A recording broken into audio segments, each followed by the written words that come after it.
Hello, and welcome to Friday. It is me, Beamer Barnes, reporting live from New York City and apparently my Peloton studio. Just kidding. But welcome to our fourth and final installment of Conflict, Unavoidable and Rarely Enjoyable. We've been talking the last 3 weeks about conflict and how it impacts us. During this session, if you have any questions, you want to leave a comment, please go ahead and just put it on Facebook, YouTube, LinkedIn, wherever it is that you're tuning in from. We would love to be able to answer them as we're going through this session.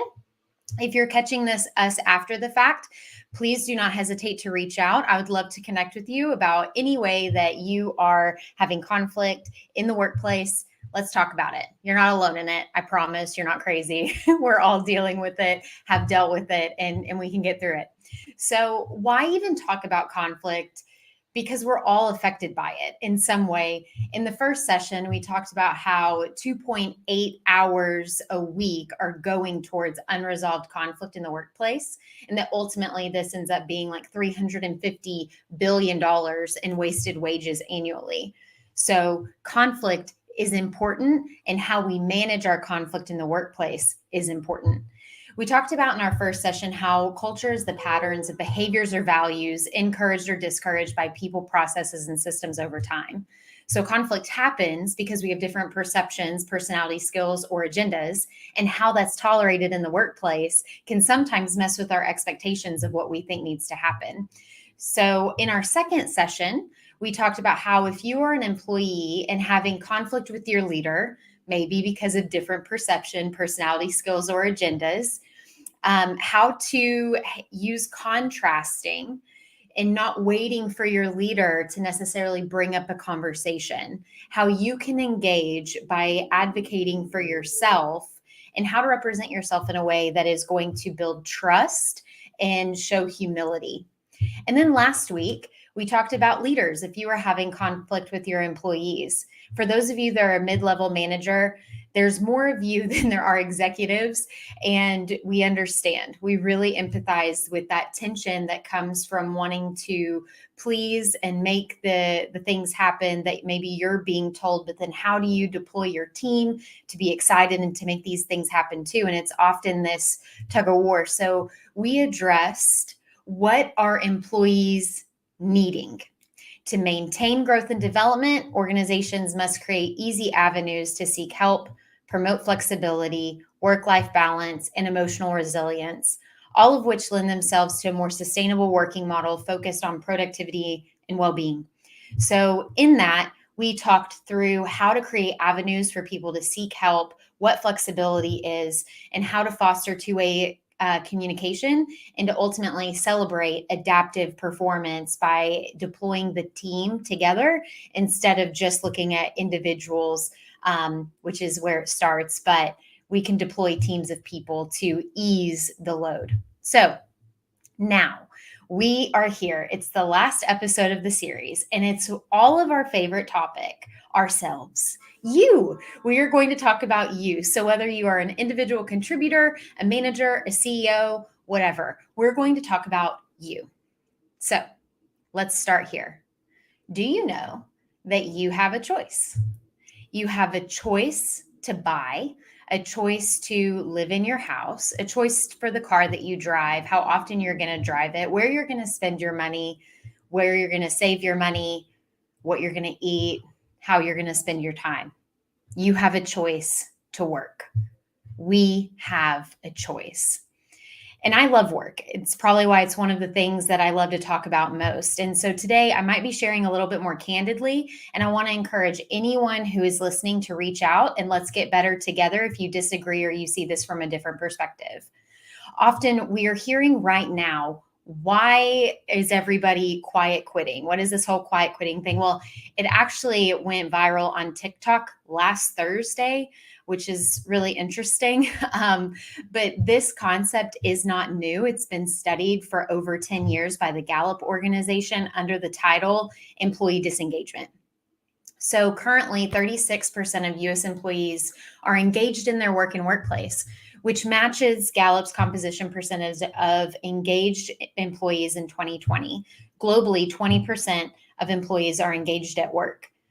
So this means that 80% of employees globally are not engaged, hashtag quiet quitting, at work. If I were to define quiet quitting, I would simply put it as this: burned out, bored out, or boundary override. One more time: burned out, bored out, or boundary override. Why bring this up? And why is it all of the fad and everything that is coming out right now about work, from the Great Resignation now to this? Because it's not new, and it's also not going to go anywhere. And this is kind of the part where, in a weird way, we can celebrate. During the first episode, I shared a study from McKinsey about how workplace priorities had shifted from my job to my life, from the paycheck to purpose. We're no longer focusing on our weaknesses, but our strengths. We're not looking for a boss, we're looking for a coach. Remember this? My job, my life. And so we hung up our tweed jackets and our leather briefcases, said goodbye to pantyhose and manila folders, because our job is now a part of our life. But I think there's a shift that actually happened, if we can work with the language of this, is that it actually shifted from my job to my identity. And now we're transitioning into my life. Our workplace priorities have shifted. And so we can celebrate that when millennials entered the workplace, they asked questions and caused some chaos on how office culture was, just as an example. So sayonara business professional and hello business casual, who knew that you can still get the same amount of work done and not sweat through your sports coat. Am I right, for those of you who had to do that? But now we have some Gen Z coming into the workplace, and maybe it's not the best way in how they're communicating it, but they are asking, we want boundaries. We don't want to be taken advantage of. Work is not our identity. So this conflict with quiet quitting and where it's currently existing is because there's so many of us that are like, no, we had to work so hard to get to where we were. You don't get to coast.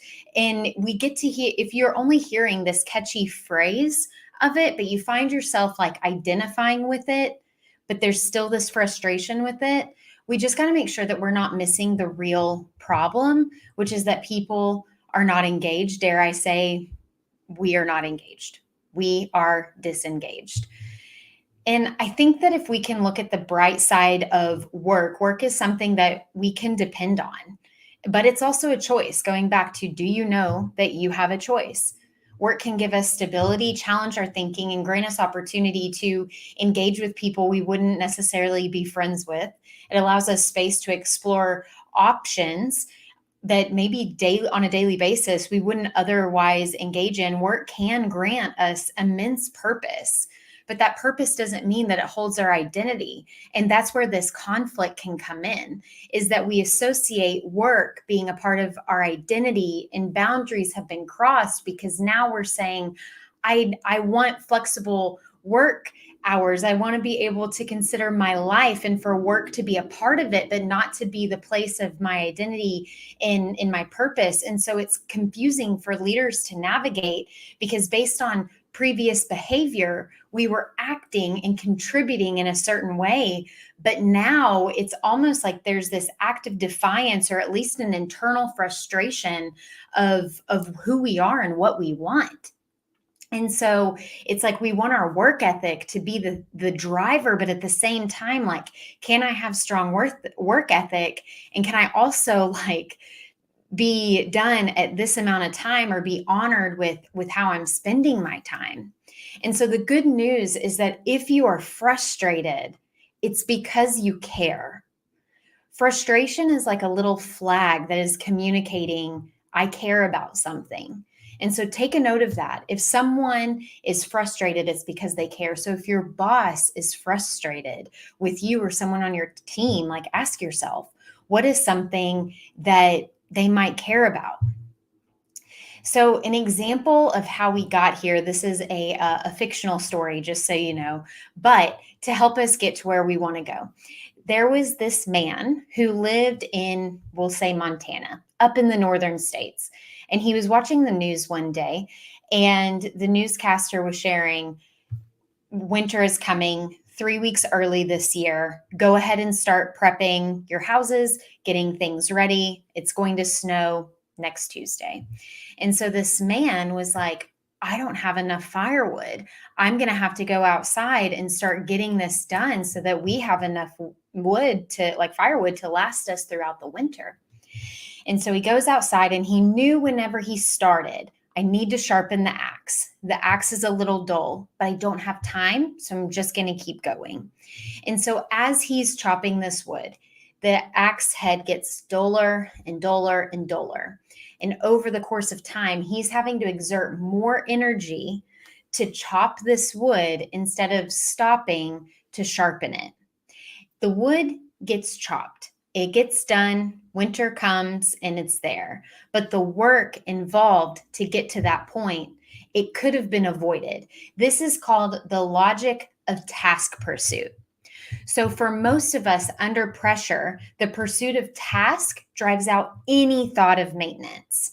And I think that this is where a lot of organizations are living right now, and where we as individuals are living right now. We often buy into this myth that if I work harder, if I work more hours, I'll be more effective. I'm going to get further in this.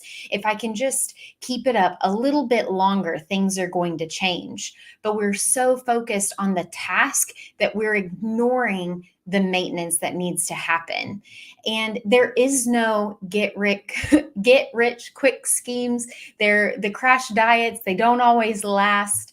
Whatever it might be, it's the same thing. This is the dirty work of conflict management and really getting to the root of what we are experiencing. We don't want to be perceived a certain way or appear ungrateful, so we're just going to keep going along with this. Everyone else is doing it. We don't want to rock the boat, which is why we desire empathetic leaders, and they're able to ask the questions for us because they notice, like, oh, they're starting to sink a little bit. So here's an exercise that we are going to do together. Write down these questions and spend some time outside of the show thinking this through. If you want to talk about it, email me. Let's do it. I'd love to talk about it. This is just 4 questions for you. What matters the most to you? Is it possible that you love your job, but sometimes we were hired to do a job and we're not going to like every single aspect of it? It's also a part of work, but hopefully you can find purpose and potential in most of it. Maybe it's just seasonally, it's a little bit harder. So I'm going to ask you one more time. What matters most to you? 2, how to practice good boundaries requires knowing at work, practicing good boundaries at work. It requires, what are you being measured on? How much wood is in the wood pile? Identify your priorities, and just identify your priorities. Question 3, who is measuring your performance? Is it your boss? Are you able to talk to them and seek clarity for expectations and deadlines? And then 4, is this an artificial pressure? Winter is coming and I have to do this now. Sometimes it feels like it's a bigger deal based on the phase that we might currently be in. Right now, a lot of people that I've been talking to, because of the Great Resignation, a lot of people are leaving. Teams have shrunk, and so people have absorbed additional responsibilities than what they were initially hired for. And maybe you're feeling a little bit overwhelmed. You are frustrated, but don't necessarily know what to do, because there's also this part where whenever we're given more opportunity, we're also able to show like our capacity, which could elevate us within the organization. That's good. We want that challenge, but maybe it's gone on at a certain amount of time now, and you're just feeling this ultimately it's just frustration. So how can you press into that conversation? In episode 2, we talked about contrasting and how to have a conversation. So maybe it goes something like this. I'm grateful to have helped the team after Tina left, but it's been 3 months. And based on how slow we've been to hire other positions, this isn't something I desire to keep doing long term. If possible, I'd love to explore options on how I might be compensated or how we might be able to get some of this off of my plate. It's completely reasonable to sit down with your supervisor and ask the questions, but also to bring solutions. It may have to be a little bit creative. It's not always about compensation. And we talked about that last episode. It's really about creating value and adding value for people. So, in order to practice boundaries, we have to understand where we're empowered to say no. And a way to do this is to understand what matters most to me, what I am being measured on, and who is measuring my performance. Because if we know where we can say no, we're empowered to honor our yes. Just remember that change requires risk, and asking these questions for yourself is where it starts. So many organizations are in the pursuit of task logic, and sadly, this might just be how it is for now. Maybe it's industry driven, or it's the choice because culture is the behaviors, the patterns of behaviors and values encouraged or discouraged by people, processes, and systems over time. But either way, you have a choice to what you're going to say yes to. And sometimes opportunity can look like a risk.